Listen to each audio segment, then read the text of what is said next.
സ്വർഗത്തിലേക്ക് പോകുമെന്ന് നബി സല്ലല്ലാഹു അലൈഹി വസല്ലം തങ്ങൾ പറഞ്ഞ അൽ അശറത്തുൽ മുബശ്ശരീൻ ബിൽ ജന്ന, അവരിൽപ്പെട്ട ഒരു മഹാനാണ്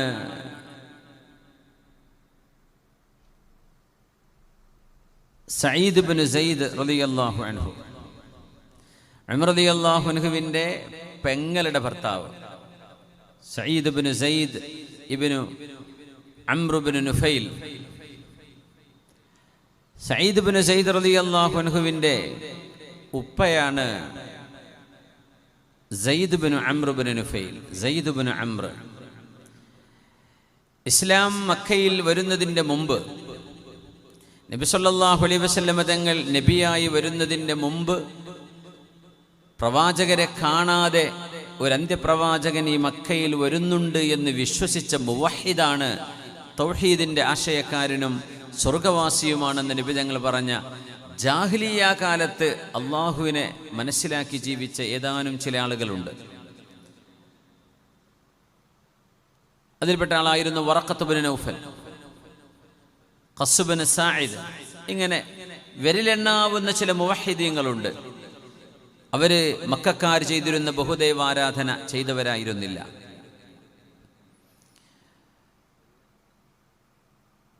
ബൽദഹ് എന്ന് പറയുന്ന മക്കയുടെ ഒരു മലഞ്ചെരുവിൽ നബി സല്ലല്ലാഹു അലൈഹി വസല്ലം തങ്ങൾ ഈ സയ്യിദ് ഇബ്നു അംർ എന്നവരെ കണ്ടുമുട്ടുകയാണ്. നബി തങ്ങൾക്ക് 40 വയസ്സാകുമ്പോഴാണല്ലോ പ്രവാചകത്വം ഉണ്ടാകുന്നത്. അതിൻ്റെ മുമ്പ്, പ്രവാചകരാകുന്നതിൻ്റെ മുമ്പ് അവിടെ ഖുറൈശികളുടെ കൂടെ ഇരുന്ന് നബി തങ്ങൾ ഭക്ഷണം കഴിച്ചുകൊണ്ടിരിക്കുകയാണ്. ആ ഭക്ഷണത്തിലേക്ക് നബി തങ്ങൾ സയ്യിദ് ഇബ്നു അംർ എന്നവരെ വിളിക്കുകയാണ്. സയ്യിദ് ഇബ്നു അംർ ഇബ്നു നുഫൈൽ. സ്വഹീഹുൽ ബുഖാരിയിൽ വന്ന ഹദീസാണിത്. വേറെയും സിഹാഹു സിത്തയിലും മറ്റു മുസ്നദുകളിലും ഇമാം ബസ്സാർ എന്നവരുടെ മുസ്നദിലുണ്ട്, ഇമാം അഹ്മദ് എന്നവരുടെ മുസ്നദിലുണ്ട് ഈ റിവായത്ത്. ഇമാം ബൈഹഖി എന്നവരുടെ സ്വഹീഹിലും അവരുടെ കിതാബിലും ഒക്കെ ജാമിഇലും ഒക്കെ വന്നിട്ടുള്ള ഹദീസ്. അല്ലാഹുവിൻ്റെ ഹബീബ് ചോദിച്ചു, ഞങ്ങളുടെ കൂടെ ഭക്ഷണം കഴിക്കുന്നില്ലേ സയ്യിദ് ഇബ്നു അംറേ എന്ന് ചോദിച്ചു. അദ്ദേഹം പറഞ്ഞു, ഇന്നി ലസ്തു ആകുലു മിമ്മാ തദ്ബഹൂന അലാ അൻസാബിക്കും. നിങ്ങൾ വിഗ്രഹങ്ങളുടെ മുമ്പിൽ വെച്ച്, വിഗ്രഹങ്ങളുടെ സന്നിധാനത്ത് വെച്ച് അറുക്കുന്ന ഈ ഒരു അറവ് ഞാൻ കഴിക്കൂല എന്ന് പറഞ്ഞു. വലാ ആകുലു ഇല്ലാ മാ ദുകിറ ഇസ്മുല്ലാഹി അലൈഹി. അള്ളാഹുവിൻ്റെ നാമം പറയപ്പെട്ടതല്ലാതെ ഞാൻ ഭക്ഷിക്കുകയില്ല മുഹമ്മദേ എന്ന് തങ്ങളോട് സല്ലല്ലാഹു അലൈഹി വസല്ലം. തങ്ങൾ നബിയല്ല. ഖുറൈശികൾ ബിംബങ്ങൾക്ക് വേണ്ടി മൃഗങ്ങളെയൊക്കെ സമർപ്പിക്കുമ്പോൾ, അറവ് നടത്തുമ്പോൾ, സാക്രിഫൈസ് ചെയ്യുമ്പോൾ അദ്ദേഹം പറയും, അശ്ശാഹ് ഖലഖഹല്ലാഹ്, ആടിനെ പടച്ചത് അല്ലാഹുവാണ്. വഅൻസല ലഹാ മിനസ് സമാഇൽ മാ, ആടിന് വേണ്ട കുടിക്കാനുള്ള വെള്ളം, പുല്ല്, ഇതൊക്കെ കൊടുത്തത് ആരാണ്? അല്ലാഹുവാണ്. വഅൻബത ലഹാ മിനൽ അർദ് ثم تذبحونها على غير اسم الله. എന്നിട്ട് അള്ളാഹുവിനെ ഓർക്കാതെ, പടച്ചവന്റെ നാമം ജപിക്കാതെ നിങ്ങൾ ആ മൃഗത്തെ അറുക്കുകയാണോ? ഞാനിത് തിന്നില്ല എന്ന് ഖുറൈശികളോട് അന്ന് പറഞ്ഞിരുന്ന ഒരു മനുഷ്യനാണ് ഈ സയ്യിദ് ഇബ്നു അംർ ഇബ്നു നുഫൈൽ റഹ്മത്തുള്ളാഹി തആല അലൈഹി. സ്വഹാബിയാണോ അല്ലേ എന്നതിൽ അഭിപ്രായ വ്യത്യാസം. അങ്ങനെ സ്വഹാബി എന്നതിൻ്റെ, ആരാണ് സ്വഹാബി എന്ന ചില ഷർത്തുകളിൽ മഹാനവറുകൾ പെടുമോ എന്ന് ചോദിച്ചാൽ ചിലപ്പോൾ പെടുന്നു പറയും. കാരണം നബി തങ്ങളെ സല്ലല്ലാഹു അലൈഹി വസല്ലം തങ്ങളുമായി മുഅ്മിനായി സഹവസിച്ച ഒരാൾ, അതാണ് സ്വഹാബി എന്ന് പറഞ്ഞാൽ. മൻ സഹിബ റസൂലല്ലാഹി സ്വല്ലല്ലാഹു അലൈഹി വസല്ലം മുഅ്മിനൻ വലൗ ലഹ്ളതൻ, ഒരു സെക്കൻഡെങ്കിലും തങ്ങളോടുകൂടെ മുഅ്മിനായി സഹവസിച്ച ആള് കാണണമെന്നില്ല. കാരണം കണ്ണ് കാണാത്ത സ്വഹാബിമാർ നബി തങ്ങൾക്കുണ്ടല്ലോ. ഇദ്ദേഹം സ്വഹാബിയാണോ എന്ന് ചോദിച്ചാൽ, തങ്ങൾ വരുന്നതിൻ്റെ മുമ്പ് അന്ത്യപ്രവാചകരായൊരു റസൂല് മക്കയിൽ വരും. ഉഷ്ഹിദുല്ലാഹ വ മലായികതഹ്, അല്ലാഹുവിനെയും മലക്കുകളെയും വന്നാസ് സർവ്വജനങ്ങളെയും സാക്ഷി നിർത്തി ഞാൻ പറയട്ടെ, ഇന്നി ആമൻതു ബിഹി, ആ നബിയിൽ ഞാൻ വിശ്വസിച്ചിരിക്കുന്നു എന്ന് പറഞ്ഞ ആളാണ്. അങ്ങനെ അദ്ദേഹം നബിയെ കണ്ടിട്ടുണ്ട്, വരാൻ പോകുന്ന നബിയെ നബിയാണെന്ന് വിശ്വസിച്ചിട്ടുമുണ്ട്. പക്ഷെ നബി തങ്ങളപ്പം നബി ആയിട്ടില്ല. അപ്പോൾ പിന്നെ സ്വഹാബി ആകുമോ ഇല്ലയോ? ബഹുഭൂരിപക്ഷം സ്വഹാബി ആവില്ല. പക്ഷേ തങ്ങളുമായി തങ്ങളെ കൊണ്ട് വിശ്വസിച്ചുകൊണ്ട് സാവസിക്കുക എന്നല്ലേ പറഞ്ഞ്, തങ്ങൾ നബിയാവുന്നതിന് മുമ്പ് തന്നെ വിശ്വസിച്ചിട്ടുണ്ടല്ലോ. അങ്ങനെയാണെങ്കിൽ അദ്ദേഹം സ്വഹാബി ആവില്ലേ എന്ന് പറയുന്ന പണ്ഡിതന്മാരുമുണ്ട്. അതുകൊണ്ട് റഹ്മത്തുള്ളാഹി അലൈഹി എന്ന് മിനിമം പറയണം, റളിയല്ലാഹു അൻഹു എന്ന് പറയാം, അതൊന്നും കുഴപ്പമില്ല. ഇത് Sayyid bin Amr bin Nufail റഹ്മത്തുള്ളാഹി തആല അലൈഹി ഷാമിലേക്ക് പോവുകയാണ്. ഷാം എന്നത് ഫലസ്തീനാണ്. ഷാം എന്ന ഒരു റീജിയൻ, ഇന്നത്തെ ഫലസ്തീൻ, ജോർഡൻ, ലെബനോൻ, സിറിയ, ഈ നാടുകളൊക്കെ ഉൾക്കൊള്ളുന്ന പ്രദേശത്തിനാണ് ഷാം എന്ന് അന്ന് പറഞ്ഞിരുന്നത്.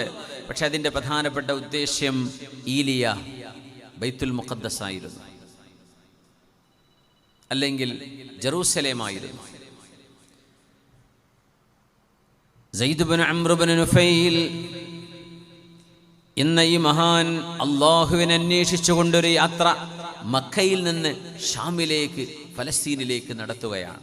അവിടെയാണ് യഹ്യാ നബി അലൈഹിസ്സലാം വന്നത്, അവിടെയാണ് സക്കരിയ നബി അലൈഹിസ്സലാം, അവിടെയാണ് മറിയം ബീവി, അവിടെയാണ് ഈസ നബി ജനിച്ചത്, അവിടെയാണ് ദാവൂദ് നബി, അവിടെയാണ് സുലൈമാൻ നബി അലൈഹിസ്സലാം, അവിടെ തന്നെയാണ് മൂസ നബി അലൈഹിസ്സലാം, അവിടെയാണ് ഇബ്രാഹിം നബിയും സാറ ബീവിയും ഇസ്ഹാഖ് നബിയും യൂസുഫ് നബിയും ഉള്ളത്, യൂനുസ് നബിയുള്ളത്. ഇവരൊക്കെ ഫലസ്തീനിലാണ്. അതുകൊണ്ട് പ്രപഞ്ചത്തിൻ്റെ സൃഷ്ടാവായ അല്ലാഹുവേ, നിന്നെക്കുറിച്ച് അറിയണം. അല്ലാഹുവേ, ലൗ കുൻതു അഅലമു അഹബ്ബൽ വുജൂഹി അൻ നതഅബ്ബദ ഇലൈക്. അല്ലാഹുവേ, എങ്ങനെയാണോ മനോഹരമായി നിന്നെ ആരാധിക്കേണ്ടത് എന്നെനിക്കറിയുമായിരുന്നുവെങ്കിൽ ലതഅബ്ബദ്തു, അല്ലാഹുവേ, ഞാൻ അതുപോലെ നിനക്ക് ഇബാദത്ത് ചെയ്യുമായിരുന്നു. പക്ഷേ ഒരു മതം എൻ്റെ മുമ്പിലില്ല. ഇബ്രാഹിം നബി അലൈഹിസ്സലാമിൻ്റെ സത്യപാതയാണ് സത്യമെന്ന് എനിക്കറിയാം. പക്ഷേ എങ്ങനെയാണ് നിസ്കരിക്കേണ്ടത്, ആരാധിക്കേണ്ടത് എന്നെനിക്കറിയില്ല റബ്ബേ എന്ന് പറഞ്ഞ് കഅബാലയത്തിലേക്ക് മുഖം തിരിച്ച് സുജൂദിൽ വീഴുമായിരുന്നു ഈ Sayyid bin Amr bin Nufail. Umar റളിയല്ലാഹു അൻഹുവിൻ്റെ അളിയൻ്റെ ഉപ്പ, അതായത് സഈദ് ബിൻ സയ്യിദ് റളിയല്ലാഹു അൻഹുവിൻ്റെ പിതാവ്, സ്വർഗത്തിലേക്ക് പോകുന്ന അശ്റത്തുൽ മുബശ്ശരീങ്ങളിൽപ്പെട്ട മഹാന്റെ വാപ്പയാണിത്. നിബിതങ്ങൾ വരുന്നതിൻ്റെ മുമ്പ് തന്നെ അല്ലാഹു ഏകനാണ്, ബഹുദൈവാരാധന ഞാൻ ചെയ്യൂല, ബിംബങ്ങൾ കറുക്കപ്പെട്ടത് ഞാൻ ഭക്ഷിക്കൂല, ബിംബങ്ങളെ ഞാൻ പൂജിക്കൂല, മദ്യപിക്കൂല, വ്യഭിചരിക്കൂല, അങ്ങനെ ധർമ്മമാർഗത്തിൽ ജീവിച്ച ഒരു മഹാൻ. ഈ മഹാനെ സംബന്ധിച്ച് എല്ലാ ഹദീസ് ഗ്രന്ഥങ്ങളിലുമുണ്ട്. സ്വഹീഹുൽ ബുഖാരിയിലും മുസ്ലിമിലുണ്ട്. സ്വഹീഹ് ബുഖാരിയുടെ റിവായത്താണ് ഞാൻ ആദ്യം പറഞ്ഞത്. അങ്ങനത്തെ ഒരു മഹാനെ നബിതങ്ങൾ കണ്ടു. അവർ സ്വർഗത്തിലാണെന്നും തങ്ങൾ പറയുകയുണ്ടായി. അദ്ദേഹത്തിൻ്റെ ജീവിതത്തിലെ ചില മാതൃകകളാണ് നമ്മൾ ഇന്ന് ചർച്ചാ വിഷയമാക്കുന്നത് ഇൻഷാ അല്ലാഹ്. عن ابن عمر رضي الله عنهما أن زيد بن عمرو بن نفيل خرج إلى الشام يسأل عن الدين ويتبعه. സത്യമാർഗം ഏതാണ് എന്നറിഞ്ഞ് അള്ളാഹുവിന് ആരാധന ചെയ്യാൻ വേണ്ടി ഷാമിലേക്ക് പുറപ്പെട്ട Zaid bin Amr bin Nufail എന്നവരുടെ കഥ ഉമർ റളിയല്ലാഹു അൻഹുവിൻ്റെ മകൻ അബ്ദുല്ലാഹി ബിൻ ഉമർ റളിയല്ലാഹു അൻഹു വിവരിക്കുകയാണ്. ഫലഖിയ ആലിമൻ മിനൽ യഹൂദ്, ജൂതന്മാരിൽപ്പെട്ട ഒരു പണ്ഡിതനെ കണ്ടുമുട്ടി മഹാനായ സയ്യിദ് ബിൻ അംർ എന്നവര്. ലഖിയ ആലിമൻ മിനൽ യഹൂദ് ഫസഅലഹു അൻ ദീനിഹിം, അവരോട് ചോദിച്ചു നിങ്ങളുടെ മതം എന്താണ്? മൂസ നബിയുടെ അനുയായികളാണെന്ന് പറയുന്നവർ. ഇന്നി ലഅല്ലി അൻ അദീന ബിദീനികും ഫഖ്ബിർനി, നിങ്ങളൊരു പണ്ഡിതനല്ലയോ? എന്താണ് ആരാധന? എന്തിനാണ് നമ്മൾ ഇങ്ങോട്ട് വന്നത്? ജീവിതത്തിൻ്റെ ഏറ്റവും പ്രധാനമായ ചോദ്യങ്ങൾക്കുള്ള ഉത്തരമാണിത്. ഇതിനുത്തരം നൽകാൻ അള്ളാഹുവിൻ്റെ ദീനിനെ കഴിയുള്ളൂ. എന്തിനാണ്? Why are we here? എന്തിന് നമ്മളിവിടെ വന്നു? ആര് നമ്മളെ പടച്ചു? നമ്മൾ 60, 70, 80 അതിൻ്റെ ഉള്ളിലായിട്ട് ഇവിടെ നിന്ന് പോവുകയും ചെയ്യും. ഈ ഒരു കൊച്ചു യാത്ര നമ്മൾ എന്തിനിവിടെ നടത്തുന്നു? നല്ല ബുദ്ധി പടച്ചവൻ തന്നു, എല്ലാവിധ കഴിവും തന്നു. എന്നിട്ട് ഇവിടെ കുറേ ആൾക്കാർ നല്ലത് ചെയ്യുന്നു, കുറേ ആളുകൾ തിന്മ ചെയ്യുന്നു. ഇതിനൊന്നും ഒരു രക്ഷയും ശിക്ഷയും ഒന്നുമില്ലാണ്ട് എല്ലാവരും മണ്ണിൽ പോയാൽ തീരോ? നീതി എന്ന് പറയുന്ന ഒരു സംഭവം വേണ്ടേ? മനുഷ്യബുദ്ധിയുടെ ഉത്തരം കിട്ടാത്ത ചോദ്യങ്ങളാണിതൊക്കെ. The fundamental questions of life. ഇതിനാരുത്തരം പറയും? അല്ലാഹുവിൻ്റെ ദീൻ. തബാറകല്ലദീ ബിയദിഹിൽ മുൽക്കു വഹുവ അലാ കുല്ലി ശൈഇൻ ഖദീർ. الذي خلق الموت والحياة ليبلوكم أيكم أحسن عملا وهو العزيز الغفور. നിങ്ങളെ നാം പടച്ചിരിക്കുന്നത് നിങ്ങളിൽ ആരാണ് ഏറ്റവും നല്ല കർമ്മങ്ങൾ ചെയ്യുന്നത് എന്ന് പരിശോധിക്കുവാനും അതിനനുസൃതമായി നിങ്ങൾക്ക് പ്രതിഫലവും ശിക്ഷയും നൽകപ്പെടാനും ഞാൻ എൻ്റെ സൃഷ്ടികളായി പടച്ചതാണ് നിങ്ങളെയെന്ന് സർവശക്തനായ അല്ലാഹു, പ്രപഞ്ചത്തിൻ്റെ സൃഷ്ടാവ്, ശുദ്ധ ഖുർആനിലൂടെ ജൂതപണ്ഡിതനോട് ചോദിക്കുന്നു. ജൂതപണ്ഡിതന്റെ മറുപടി, ഞങ്ങളുടെ കൂടെ കൂടരുത് സയ്യിദ് ഇബ്നു അംറേ, ലാ തകൂനു അലാ ദീനിനാ ഹത്താ തഅഖുദ ബിനസീബിക മിൻ ഗളബില്ലാഹ്.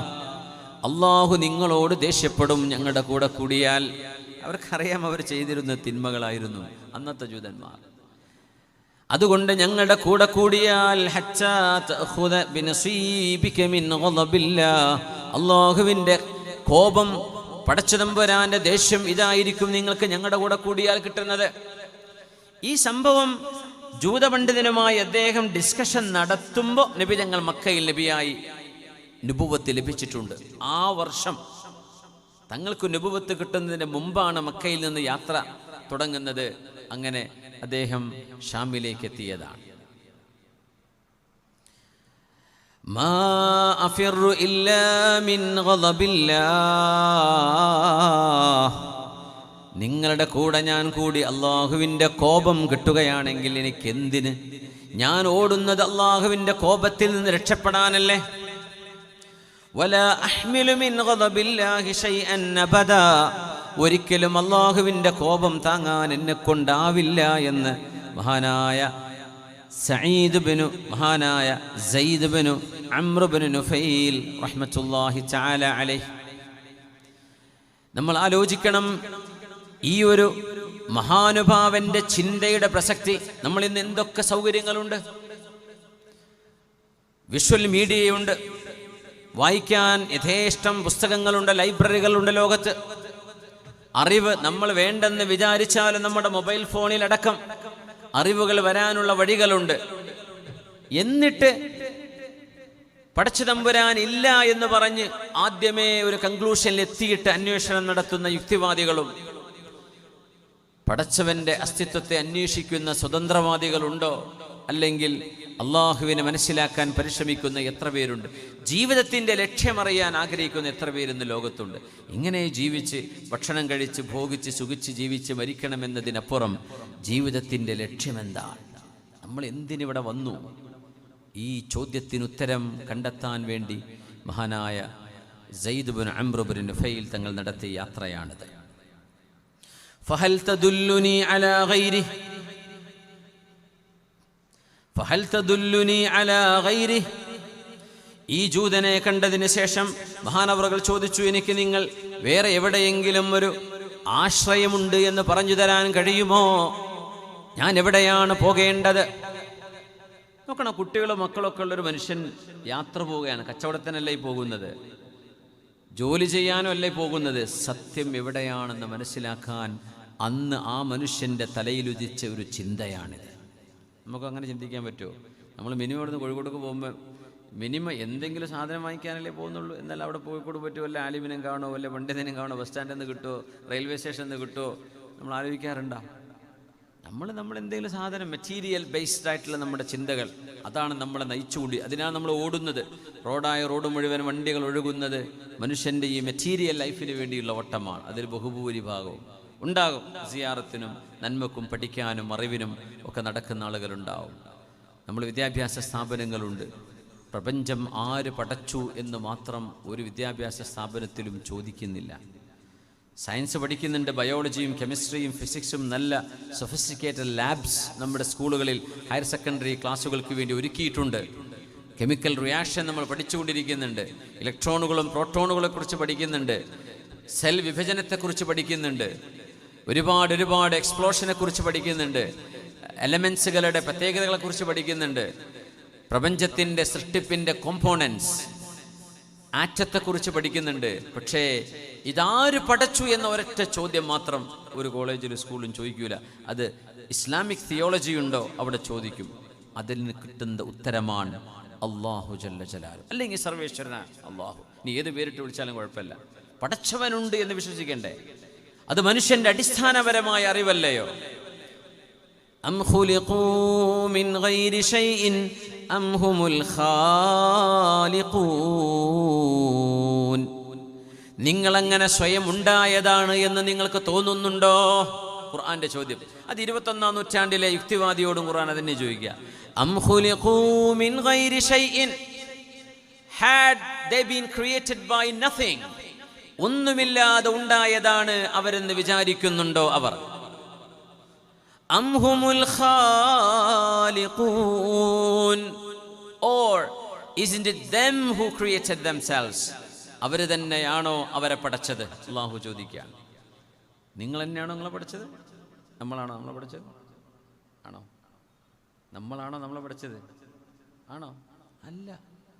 അങ്ങനെയാണ് നമ്മുടെ ഡേറ്റ് ഓഫ് ബർത്ത് ഒക്കെ നമുക്ക് തീരുമാനിക്കാൻ പറ്റേണ്ടിയിരുന്നു. അതും തീരുമാനിക്കാൻ പറ്റിയില്ല. അള്ളാഹ് തീരുമാനിച്ച ഭൂമിയിലേക്ക് വന്നു. ഇനി നമ്മൾ പോകുന്നതും നമുക്ക് തീരുമാനിക്കാൻ പറ്റൂല. അപ്പൊ ഇത് രണ്ടും അല്ല എങ്കിൽ മൂന്നാമതൊരാൾ ഉണ്ടാക്കി എന്നല്ല എൻ്റെ അർത്ഥം. ഇത്രയേ ഉള്ളത്, വലിയ സംഭവം എന്നല്ല യുക്തിവാദി എന്ന് പറഞ്ഞ് ഒച്ചപ്പാടുണ്ടാക്കുന്ന കാര്യം. നിങ്ങളാണോ നിങ്ങളുണ്ടാക്കിയത്? അല്ല. ഒന്നുമില്ലാണ്ട് ഉണ്ടാവാൻ പറ്റുമോ? അതുമില്ല. കാരണം ശാസ്ത്രം എന്ന് പറയുന്നത് കോസ് ആൻഡ് ഇഫക്റ്റ് മെത്തേഡിലൂടെയാണ്. ഒരു കാര്യം നടക്കണമെങ്കിൽ ഒരു സബബ് വേണം. ഇതാണ് കോസ് ആൻഡ് ഇഫക്റ്റ് തിയറി എന്ന് പറയാം. ഇതാണ് സയൻസ്. ഒന്നുമില്ലാണ്ട് ഉണ്ടായി എന്ന് പറയുന്ന സയൻസ് തന്നെയല്ല. പിന്നെങ്കിൽ അവർ ശാസ്ത്രം പറയാം. ശാസ്ത്രം എന്ന വാക്ക് ഉപയോഗിക്കാൻ അവർക്ക് അർഹത ഉണ്ടോ? ഇത് വെറുതെ ഉണ്ടായി എന്ന് പറയുകയാണെങ്കിൽ, വെറുതെ ഉണ്ടായി എന്ന് പറയുന്നത് ശാസ്ത്രീയമായ ആൻസർ അല്ലല്ലോ. ശാസ്ത്രീയമായ ആൻസർ എന്ന് പറഞ്ഞത് for me and you and everything around us there should be a reason. അള്ളാന്റെ പടപ്പുകളല്ലേ നമ്മളൊക്കെ. ഇതിന്റെ സൃഷ്ടി ആര് നടത്തി? കാരണമേതാണ്? അല്ലാഹു ജല്ല ജലാലു അതിന് ഉത്തരം നൽകുകയാണ് വിശുദ്ധ ഖുർആനിലൂടെ. ഫഹൽ തദുല്ലുനി അലാ ഗൈരി. സയ്യിദ് ഇബ്നു അംർ ഇബ്നു നുഫൈൽ ചോദിച്ചു ജൂത പണ്ഡിതനോട്, എന്നാൽ ഞാൻ വേറെ എവിടെയെങ്കിലും പോകേണ്ടതുണ്ടോ? അപ്പൊ ജൂതന്റെ മറുപടി, മാ അലമുഹു ഇല്ലാ അൻ യകൂന ഹനീഫാ. ഹനീഫായ ഒരു നേർമാർഗമുണ്ട്, സച്ചരിതമായി ഒഴുകുന്ന ഒരു നേരായ വഴിയുണ്ട്. ആ വഴിയിൽ കടന്നാൽ മാത്രമേ സയ്യിദ് ഇബ്നു അംറേ നിങ്ങൾക്ക് രക്ഷപ്പെടാൻ കഴിയൂ എന്ന് പറഞ്ഞപ്പോ സയ്യിദ് ഇബ്നു അംർ എന്നവർ ചോദിച്ചു, വമൽ ഹനീഫ്, ഏതാണ് ആ നേരായ മാർഗം? ദീനു ഇബ്രാഹീം, അത് ഇബ്രാഹീം അലൈഹിസ്സലാമിന്റെ മതമാണ്. ലം യകുൻ യഹൂദിയ്യൻ വലാ നസ്റാനിയ്യ, ഇബ്രാഹീം നബി ജൂതനോ ക്രിസ്ത്യനോ ആയിരുന്നില്ല. വലാ യഅ്ബുദു ഇല്ലല്ലാഹ്, അല്ലാഹുവിനെ മാത്രം ഇബാദത്ത് ചെയ്ത മനുഷ്യനാണ്, നബിയാണ്, പ്രവാചകനാണ്, ഖലീലുർ റഹ്മാൻ ഇബ്രാഹീം അലൈഹിസ്സലാം. എന്നാ ശരി എന്ന് പറഞ്ഞ് മഹാനായ സെയ്ദ് എന്നവര് ജൂത പണ്ഡിതന്റെ അടുത്ത് നിന്ന് ഇറങ്ങിപ്പോന്നു. മക്കയിൽ നിന്ന് യാത്ര പോയതാ. മിനിമം 1500 കിലോമീറ്റർ യാത്ര ചെയ്യണം ഷാമിലേക്ക് എത്തണമെങ്കിൽ. 1500 കിലോമീറ്റർ മരുഭൂമിയിൽ. നമ്മളെ കേരളം പോലുള്ള നാടാണെങ്കിൽ ഇടയ്ക്കൊരു മരത്തിൻ്റെ താഴെങ്കിലും തണൽ കിട്ടും. മരുഭൂമിയിൽ എന്ത് കിട്ടാനാ? വല്ല മുൾച്ചെടിയോ കൾച്ചെടിയോ ഉണ്ടെന്നല്ലാണ്ട് എന്തുണ്ട് മരുഭൂമിയിൽ? വെള്ളം പോലും കിട്ടൂല. അങ്ങനെ ചെയ്തൊരു യാത്ര എന്ന് നമ്മൾ മനസ്സിലാക്കണം. നമ്മളിവിടെ നിന്നൊരു ഇന്നോവയും സ്റ്റാർട്ടാക്കിയിട്ട് ഇവിടെ നമ്മൾ എവിടേക്കെങ്കിലും, ഇനി നമ്മൾ ഏർവാടി വരെ പോയി, അല്ലെങ്കിൽ അവിടെ നിന്ന് അങ്ങോട്ട് പിന്നെ അജ്മീർ വരെ യാത്ര ചെയ്തു എന്ന് വിചാരിക്കുക. നമ്മൾ സിയാറത്തിന് പോകുന്നുണ്ട്. പക്ഷെ എന്നാലും നമ്മുടെ യാത്രയുടെ പ്രയാസം എന്നിട്ട് എത്രയാ?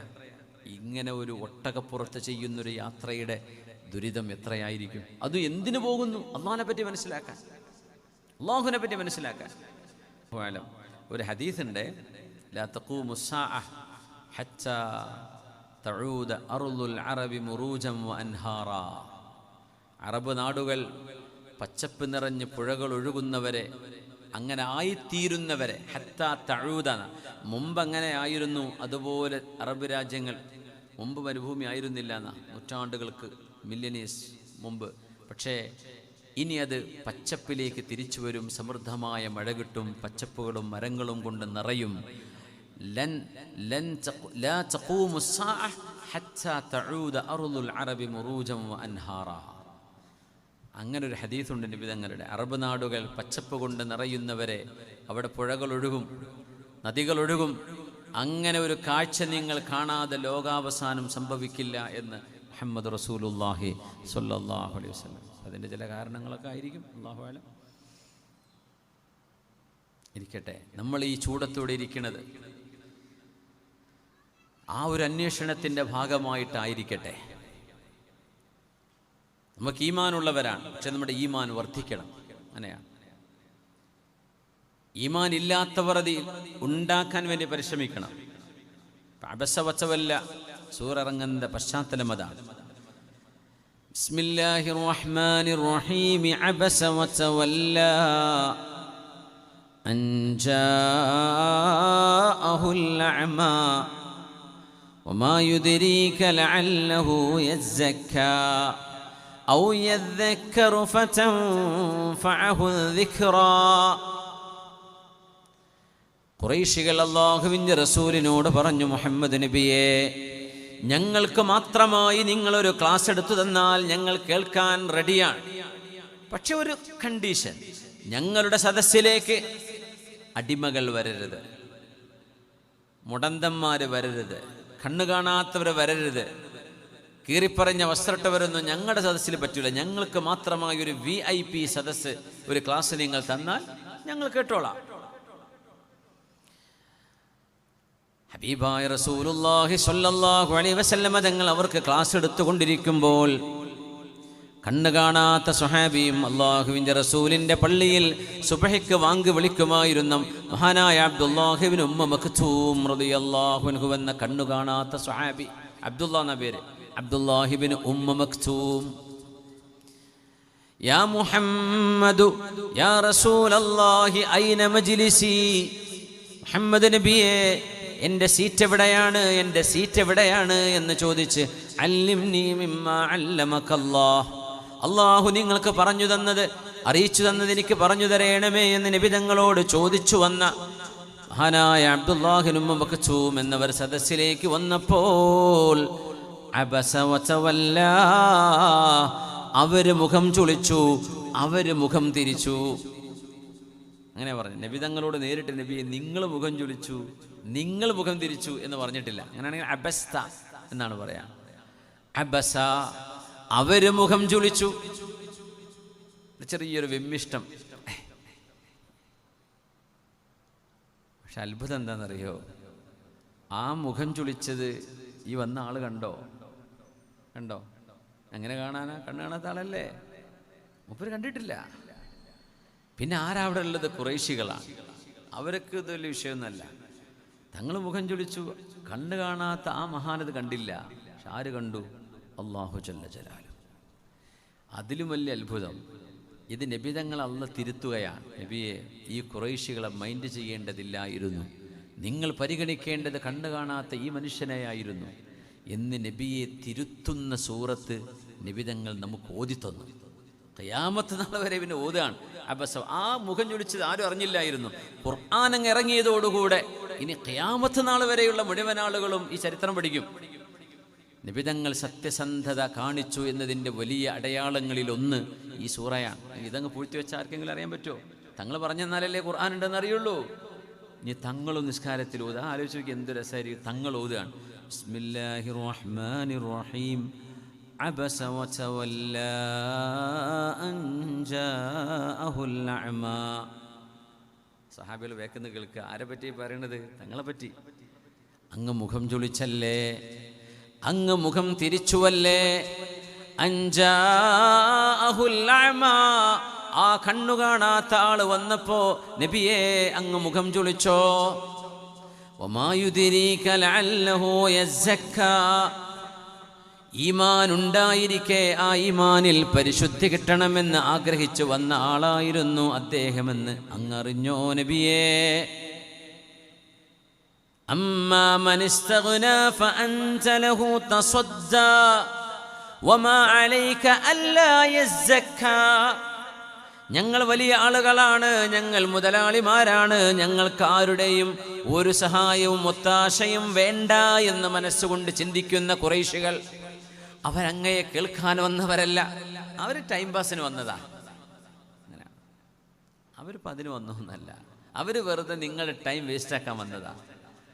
ഫഅൻത ലഹു തസദ്ദാ, അവരെ നിങ്ങൾ ശ്രദ്ധിച്ചു കേൾക്കുകയാണോ നബിയെ?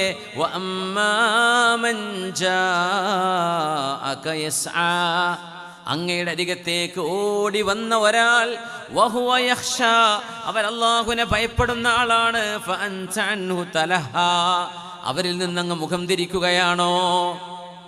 ഇവിടെ എന്താ സംഭവിച്ചതെന്നറിയോ? തങ്ങൾ ആർക്ക് മുൻഗണന കൊടുക്കണം? This is A matter of prioritising.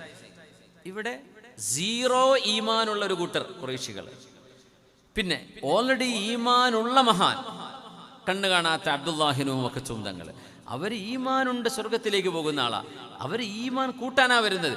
ഇവിടെ മൈനസിൽ കിടക്കുന്ന മനുഷ്യന്മാരായി ഇവര്. അപ്പൊ തങ്ങൾ ചിന്തിക്കുകയാണ്, പടച്ചോനെ ഇയാൾ എന്തായാലും സ്വർഗത്തിലാണ്. അദ്ദേഹം വരുന്നതോടുകൂടെ ഈ ഖുറൈശികൾ എണീറ്റ് പോകും. കാരണം അവരാദ്യമേ പറഞ്ഞ ഡിമാൻഡാണ്, ഞങ്ങളുടെ സദസ്സിൽ വേറെ ആരും പാടില്ല.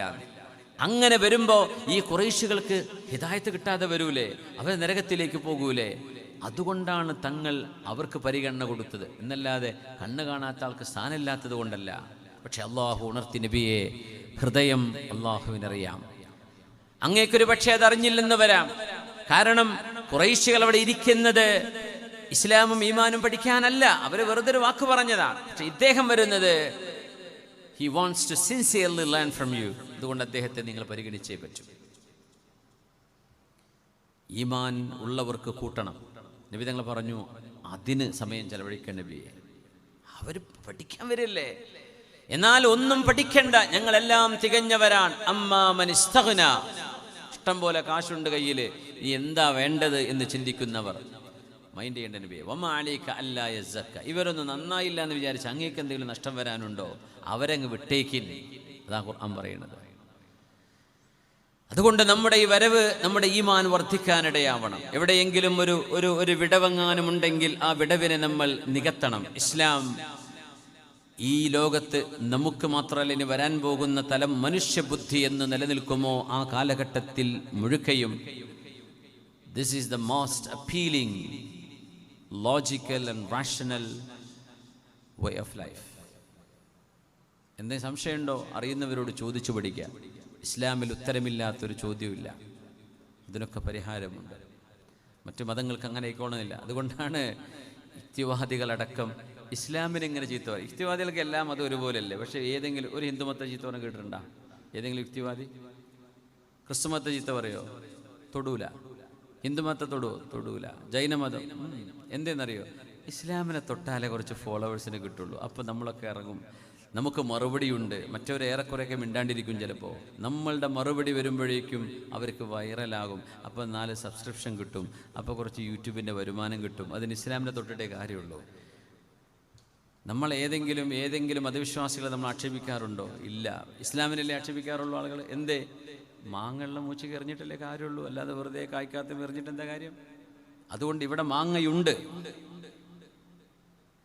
അതൊരു വലിയ സത്യമാണ്. അത് ഇവിടെ മാത്രമല്ല, ലോകത്ത് അങ്ങനെയാണ്. വിശുദ്ധ ഖുർആന്റെ ഒരു പരാമർശം അത്ഭുതമാണ്. ലയുദ്ഹിറഹു അലദ്ദീനി കുല്ലി, Islam will supersede every other religion in the world. എല്ലാ മതങ്ങളെയും അതിജയിച്ചുകൊണ്ട് ഇസ്ലാം മുന്നോട്ട് വരും. അങ്ങനെയാണ്, ചർച്ചാ വിഷയമാണ്. അല്ലെങ്കിൽ ഇപ്പോൾ ഏതെങ്കിലും മതവിശ്വാസികളെ വെറുതെ കോർണർ ചെയ്യേണ്ട ആവശ്യമുണ്ടോ? നമ്മുടെ രാജ്യത്ത്, ഇന്ത്യ രാജ്യത്തടക്കം മുസ്ലിം ഇസ്ലാം എന്നൊക്കെ പറയുമ്പോൾ വെറുതെ ഉറങ്ങിക്കിടക്കുന്ന ആ ഒരു ചിന്ത പോലും ഉണരുകയാണ്. അത് അല്ലാഹുവിൻ്റെ ഒരു ഹിക്മത്താണ്, നല്ലതാണ്. ആളുകൾ പഠിക്കട്ടെ, ആളുകൾ അറിയട്ടെ എന്താണ് ജീവിതത്തിൻ്റെ ലക്ഷ്യം.